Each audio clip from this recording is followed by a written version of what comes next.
Alors, Arona, notre invité ce matin, c'est Mamadou Lamine Dianté. Il est le président du Haut Conseil du dialogue social. Avec lui, nous allons évoquer cette question, le dialogue social qui a été abordé hier en Conseil des ministres par le président de la République. Si on devait d'abord faire une évaluation de la situation actuelle, le dialogue social à l'état actuel, comment ça se passe dans ce pays? Oui, merci Miguel. Je crois qu'il faut d'abord se réjouir de la posture de M. le Président de la République qui croit fortement au dialogue social.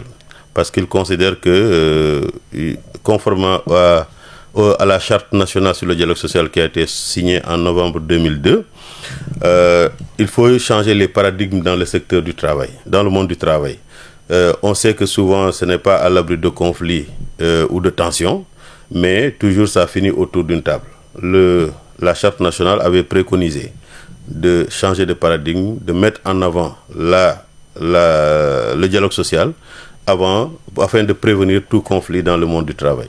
Et c'est à ce titre que, entre les premiers actes qu'il a posés au début de son magistère, il avait rencontré les partenaires sociaux, travailleurs et employeurs, et leur a proposé de rénover le dialogue social à travers un pacte de stabilité, ce qui a été fait. Alors donc, et depuis lors, il se porte garant de l'exécution du pacte de stabilité. On se rappelle d'ailleurs, il y a un des conseils des ministres durant lequel il avait demandé au Premier ministre de faire l'évaluation semestrielle des engagements du pacte. Parce que déjà, quand on lui a remis le pacte, il avait dit que c'était très bien, mais qu'il fallait aller vers l'élaboration d'un plan d'action de mise en œuvre des engagements. Parce qu'il y avait 114 engagements, 88 du gouvernement, 7 des travailleurs, 6 des employeurs et 13 engagements communs. Il avait estimé donc qu'il fallait faire l'évaluation l'élaboration du plan d'action, et après il a demandé l'évaluation semestrielle, et cette fois-ci il a demandé au ministre du Travail d'ici la fin du mois de février de pouvoir lui faire l'évaluation et le suivi des engagements. Et je crois qu'il a évolué positivement. Il avait demandé à tous les ministres d'ériger le dialogue social en mode de gouvernance des relations sociales.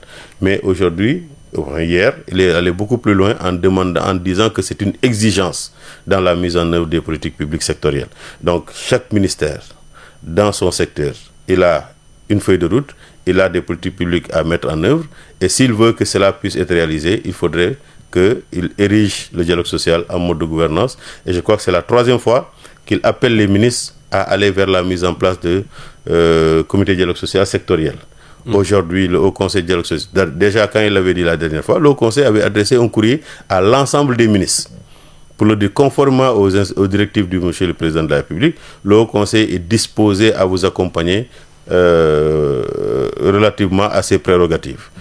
Aujourd'hui, nous sommes très avancés avec 5 ministères. Le ministère de l'Enseignement supérieur, le ministère de la Santé, le ministère de la Justice, le ministère de l'Économie et du Plan, et le 5e, je crois que je l'ai oublié, si je pourrais me rappeler avant la fin de l'émission. Donc, on est en train d'avancer. Peut-être que ces gens-là, d'ici la fin du mois de janvier ou au plus tard en mi-février, tous ces ministères-là auront leur comité sectoriel de dialogue social, et la directive du président de la République pourra être exécutée correctement à ce niveau. Oui, alors le président de la République également a demandé un nouveau cadre de gouvernance des doléances et du droit de grève dans le secteur public. Faut-il comprendre à travers cette directive qu'un durcissement est en ligne de mire? Non, en fait, je crois que tout doit être sur la base du dialogue social. D'abord, quand il parle de nouveaux cadres de gouvernance des doléances, il ne s'agira pas d'attendre que le conflit naisse dans le secteur pour gérer les doléances. Il faudrait, à travers justement les comités sectoriels de dialogue social, mettre en place un dispositif d'anticipation des conflits. C'est ça. Donc, on peut savoir quelles sont les récriminations que les travailleurs vont poser, et en amont, essayer d'apporter des solutions avant qu'un conflit ne puisse naître dans le secteur.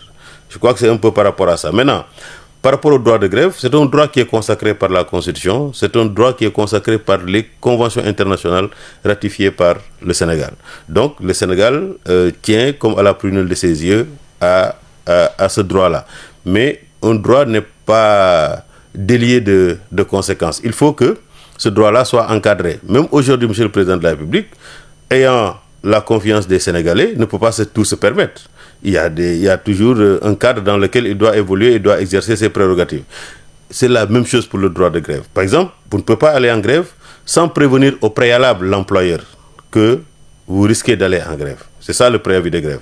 Mais le préavis de grève est assujetti à une plateforme revendicative. Vous informez l'autorité, l'employeur, si c'est l'État, dans ce cas-là c'est l'État employeur et non l'État régulateur, vous lui dites, voilà les doléances que nous avons et que nous aimerions que vous apportez des réponses par rapport à cela. Il doit examiner ces doléances-là et apporter les réponses à la limite de ses possibilités. Si cela ne vous convient pas, cette plateforme revendicative est accompagnée d'un préavis de grève en lui disant, si d'aventure ces revendications ne sont pas satisfaites, voilà les jours de grève pendant toute l'année durant lesquels on est censé aller en grève. Et à partir de ce moment-là, il prendra les dispositions. Or, on a vu aujourd'hui que la plupart des syndicats qui déposent des préavis de grève ne rédigent pas leur préavis de grève de cette manière-là. Et à ce niveau, je crois d'ailleurs que c'est le Haut Conseil du dialogue social qui est interpellé. Il lui revient, lui, dans sa feuille de route, il y a la formation et le renforcement de capacité des acteurs sociaux de faire ce travail de sensibilisation pour apprendre aux gens comment on formule un préavis de grève et quelles sont les conséquences. Je crois que c'est un peu autour de ces aspects-là que le président de la République a dit. Ne craignez-vous pas une crispation sociale autour de cette réforme pour terminer? Non, parce qu'en fait, le ministre du Travail, il est obligé, quelles que soient par ailleurs ses intentions, de pouvoir discuter. Parce qu'il faut toujours mettre en avant le dialogue social. Discuter avec l'ensemble des acteurs, travailleurs, employeurs, gouvernement, pour que chacun puisse apporter sa contribution pour qu'on puisse aller vers un nouveau cadre du droit de grève qui réponde aux exigences du monde du travail, mais également aux enjeux économiques de notre pays. Merci beaucoup, Monsieur le Président Mamadou Lamine Dianté. C'est moi qui vous remercie. Aruna, merci beaucoup.